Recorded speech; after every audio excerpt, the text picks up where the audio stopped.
ഹിന്ദിയാണ് എടുക്കുന്നത്. വരൂ നമുക്ക് കുറച്ചു നേരം ഹിന്ദി പഠിക്കാം അല്ലെ. അപ്പൊ ഇന്ന് നമ്മൾ പഠിക്കാൻ പോകുന്നത് നിങ്ങൾ തമ്മിലൊക്കെ കണ്ട മാതിരി എന്താണ് സിനോണിംസും ആന്റണിംസും ആണ് പഠിക്കാൻ പോകുന്നത്. വിലോം പിന്നെ എന്താണ് പര്യായവാചി. വിലോം എന്ന് വെച്ചാൽ ആന്റണിം, ഓപ്പോസിറ്റ് ആയിട്ടുള്ള വാക്കുകൾക്കാണ് നമ്മൾ വിലോം എന്ന് പറയുന്നത്.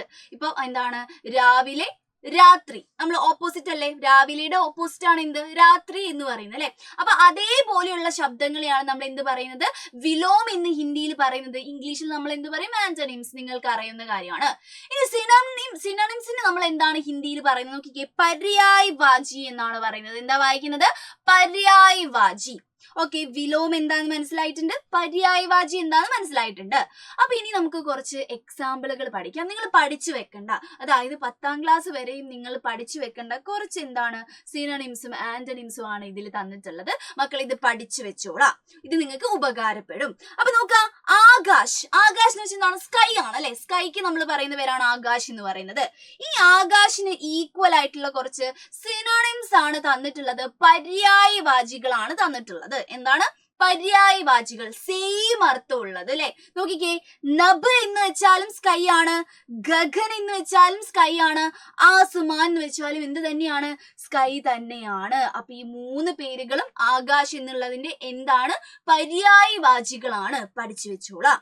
അടുത്ത നോക്കിക്കേ, ആദ്മി എന്നാണ് തന്നത്. ആദ്മി എന്ന് വെച്ചാൽ എന്താണ് ആദ്മി, ഒരു മനുഷ്യന് നമ്മൾ പറയുന്ന പേരാണ് ആദ്മി എന്ന് പറയുന്നത് അല്ലെ. അപ്പൊ ആദ്മിക്കുള്ള കുറച്ച് പര്യായവാചി ശബ്ദങ്ങളാണ് എന്ത് മനുഷ്യ, ഇൻസാൻ, നർ എന്ന് പറയുന്നത്. എന്തൊക്കെയാണ് മനുഷ്യ, ഇൻസാൻ, നർ എന്നൊക്കെ വെച്ചാൽ ആര് തന്നെയാണ് ആദ്മി തന്നെയാണ് അല്ലെ. യെസ്. അടുത്ത സൂര്യൻ അല്ലെ. സൂര്യന്റെ നിങ്ങൾ കവിതകളിലൊക്കെ ഒരുപാട് കണ്ടിട്ടുണ്ടാവും എന്ത് സൂര്യന്റെ പര്യായവാചി ശബ്ദങ്ങൾ തരുന്നത് അല്ലെ. പര്യായവാചി എന്താണ് സിനോണിംസ് ആണ് അല്ലെ. അപ്പൊ സൂര്യന്റെ കുറച്ച് പര്യായവാചികളാണ് എന്ത് സൂരജ് എന്ന് പറയുന്നത്. മാത്രമല്ല എന്താണ് ദിവാകർ. എന്താണ് ദിവാകർ. കുറെ ആൾക്കാർക്ക് ദിവാകരൻ എന്നൊക്കെ പേര് കേട്ടിട്ടുണ്ടാവും അല്ലെ. അതിന്റെ അർത്ഥം എന്താണ് സൂര്യൻ എന്നാണ് കേട്ടോ, സൺ എന്നാണ് അതിന്റെ അർത്ഥം. പിന്നെന്താണ് രവി. രവി എന്നുള്ള പേര് നമ്മൾ കേട്ടിട്ടുണ്ടാവും. രവി, ദിവാകർ, പിന്നെന്താണ് സൂരജ് എന്നൊക്കെ പറഞ്ഞത് ആരാണ് സൂര്യനാണ്, സണ്ണാണ് കേട്ടോ. ഓക്കെ, ഇനി സൻസാർ. സൻസാർ എന്ന് വെച്ചാൽ എന്താണ് വേൾഡ് ആണ്, നമ്മുടെ ലോകമാണ് അല്ലെ. വേൾഡിന് പറ്റിയിട്ടുള്ള കുറച്ച് പര്യായവാചി ശബ്ദങ്ങൾ നോക്കിക്കേ മക്കള്. ജഗത്. ജഗത്ത് എന്ന് വെച്ചാൽ എന്താണ് വേൾഡ് തന്നെയാണ്, നമ്മുടെ ഈ ലോകമാണ് അല്ലെ. ദുനിയ എന്ന് വെച്ചാലും എന്ത് തന്നെയാണ് നമ്മുടെ ലോകം തന്നെയാണ്, സൻസാർ തന്നെയാണ്.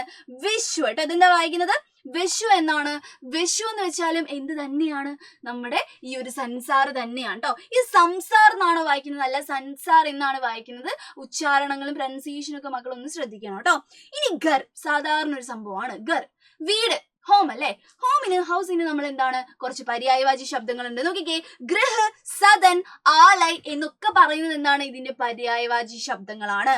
ഗൃഹ എന്ന് വെച്ചാലും സദൻ എന്ന് വെച്ചാലും ആലൈ എന്ന് വെച്ചാലും എന്ത് തന്നെയാണ് ഘർ തന്നെയാണ് എന്നുള്ള കാര്യം മക്കൾ ആലോചിച്ചോളാം. ഓക്കെ, നെക്സ്റ്റ് നമ്മൾ പറയാൻ പോകുന്നത് വിലോം ശബ്ദങ്ങളാണ്, അതായത് ഓപ്പോസിറ്റ് ആയിട്ടുള്ള വേർഡ്സ്, ആന്റണിംസ് ആണ് പറയാൻ പോകുന്നത്. ഇത് നിങ്ങൾക്ക് വളരെയധികം ഉപകാരപ്പെടും. അപ്പൊ മക്കൾ എന്ത് ചെയ്യണം, ഇതും പഠിച്ചു വെച്ചോളാ. നോട്ട് ബുക്കിന്റെ സൈഡിലോ എവിടെയെങ്കിലും എഴുതി വെച്ച് പഠിച്ചോളാം കേട്ടോ. നോക്കുക, ഗ്യാൻ എന്ന് വെച്ചാൽ എന്താണ് അറിവാണ് അല്ലെ. ഗ്യാനിന്റെ ഓപ്പോസിറ്റ് വേർഡ് എന്താണ് അഗ്യാനാണ്. ഗ്യാൻ, അഗ്യാൻ. ഓക്കെ, സഫൽ എന്ന് വെച്ചാൽ എന്താണ് സക്സസ് ആണ് അല്ലെ. സക്സസിന്റെ ഓപ്പോസിറ്റ് എന്താണ് നമ്മൾ സക്സസ് ആവാതിരിക്കുക, ഫെയിൽ ആയി പോവാന്നുള്ള അർത്ഥമാണ് അല്ലെ. അതിന് നമ്മൾ അസഫൽ എന്നാണ് പറയുന്നത്. എന്താണ് അസഫൽ എന്നാണ് പറയുന്നത്. ഇനി ബന്ധൻ. ബന്ധൻ എന്ന് വെച്ചാൽ എന്താണ് നമ്മൾ കെട്ടിയിട്ടേക്കുക അല്ലെ, അതിനാ ബന്ധൻ എന്ന് പറയുന്നത് അല്ലെ. നമ്മൾ ടൈ ചെയ്തിട്ട് നമ്മളെ കെട്ടിയിടുന്നതിനാണ് നമ്മൾ ബന്ധൻ എന്ന് പറയുന്നത്.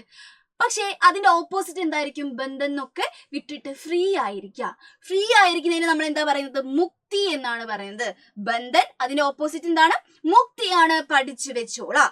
നോക്ക, ഉപകാർ. ഉപകാരം എന്ന് വെച്ചാൽ എന്താണ് ഉപകാരം ചെയ്യാന്നുള്ളത് കേട്ടോ. ഉപകാരം ചെയ്യാത്ത എന്താണ് നമുക്ക് ബുദ്ധിമുട്ടുണ്ടാക്കുന്നതിന് നമ്മൾ എന്താ പറയുന്നത് അപകാർ എന്നാണ് പറയുന്നത്. ഉപകാർ, അപകാർ. ശ്രദ്ധിച്ചോളാം, എന്താണ് ഉപകാർ, അപകാർ. അപകാർ എന്താണ് ബുദ്ധിമുട്ടുണ്ടാക്കുന്നതിനാണ് നമ്മൾ പറയുന്നത് കേട്ടോ. അപ്പൊ നോക്കിക്കേ, ഇനി ഖരീദന. ഖരീദന വെച്ചാൽ എന്താണ് നമ്മൾ വാങ്ങിക്കുക, ബൈ ചെയ്യാന്നുള്ള അർത്ഥമാണ് അല്ലെ. അപ്പൊ അതിന്റെ എന്താണ് ഓപ്പോസിറ്റ് വേർഡ് എന്താണ് നമ്മൾ വിൽക്കുക എന്ന് പറയുന്നതാണ് അല്ലെ. അതിന് നമ്മൾ ഹിന്ദിയിൽ എന്താ പറയുന്നത് ബേച്ന എന്നാണ് പറയുന്നത്. എന്താണ് ബേച്ന. നോക്കുക, ഖരീദന, ബേച്ന. ഖരീദന, ബീച്ചിന ഓപ്പോസിറ്റ് വേർഡ് ആണ്. അപ്പൊ ഇതേപോലുള്ള കുഞ്ഞു കുഞ്ഞു കാര്യങ്ങളായിട്ട് മിസ് ഇനിയും വരുന്നതായിരിക്കും. അപ്പൊ ഇത് നന്നായിട്ട് മക്കൾ പഠിച്ചു വെച്ചോളാം. എക്സാമിനൊക്കെ നിങ്ങൾക്ക് ഉപകരിക്കും. മാത്രമല്ല എന്താണ്, നിങ്ങൾ പാഠങ്ങളൊക്കെ വായിക്കുമ്പോൾ ഇതേപോലുള്ള ഒരുപാട് വാക്കുകൾ നിങ്ങൾക്ക് കാണാൻ കഴിയും. അപ്പൊ എന്ത് ചെയ്യണം, നന്നായിട്ട് ഇത് പഠിച്ചോളാം. അപ്പം ഇനിയും നമുക്ക് കാണാം. Bye bye.